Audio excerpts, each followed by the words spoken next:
As Puerto Ricans, we take our culture very seriously, and a huge part of our culture is boxing. Boxing is one of the staples of our culture.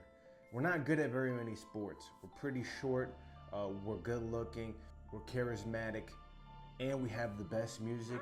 But sports isn't necessarily our strongest point, but there are two sports that we are elite. That's boxing and baseball. And about every decade, there's a young fighter that we depend on to carry our flag and our legacy. We're really used to some amazing power punchers, but we've had some excellent boxers in our past. Hector Macho Camacho comes to mind. Ivan Calderon comes to mind. But Xander Zayas is paving his own way. Now, as Puerto Ricans, we like to put a lot of pressure on our fighters, and sometimes we look for them to be what they're not. Now, if you're looking for Xander Zayas to be this huge power punching, killing machine, that's just not what he is.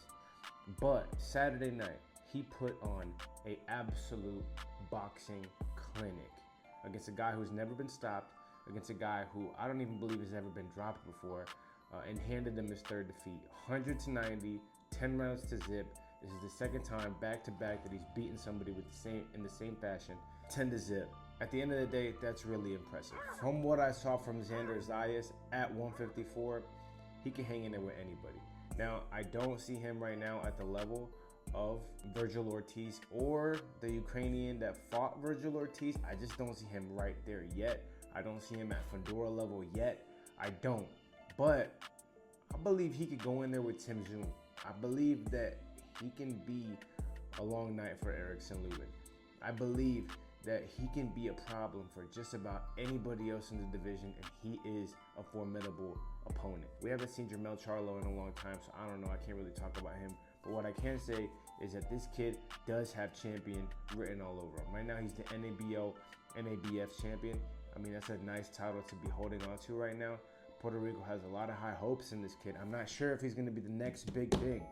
That's what we're expecting. That's what we're hoping. That's what we're waiting on. Edgar Berlanga, unfortunately, didn't pull through with the victory. He had an opportunity, a golden opportunity to walk away undisputed and to seal the deal on becoming a Hall of Famer, but he dropped the ball, and now he has to go back and start all over again. With Xander Zayas, his path is going to be a little bit different. His path is going to have to go through a couple of monsters before he gets to that crown. You know, I don't really see him having a very easy way before he gets to a title shot, but I think a Puerto Rico versus Mexico title fight against Vergil Ortiz is the ultimate showdown, the ultimate goal, and probably is going to end up being what we end up seeing. Now, I love that fight. Right now, I'm not going to favor Xander. I'm not going to favor Xander against Vergil Ortiz, even though Vergil Ortiz got dropped a couple times in his last fight. Xander Zayas don't got the power to hurt Vergil Ortiz. So we have to put on a boxing clinic against Vergil Ortiz. And can it be done?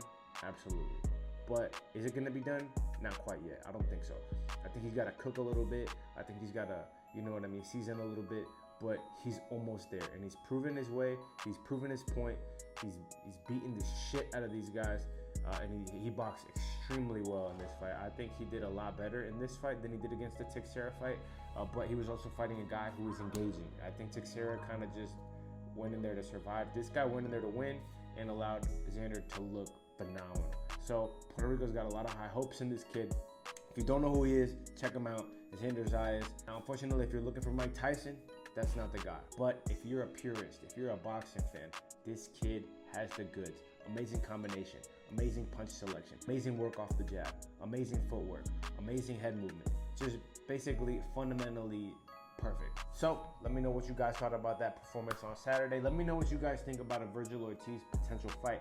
I love it. I love it. Puerto Rico versus Mexico once again. But that's where we at right now, baby.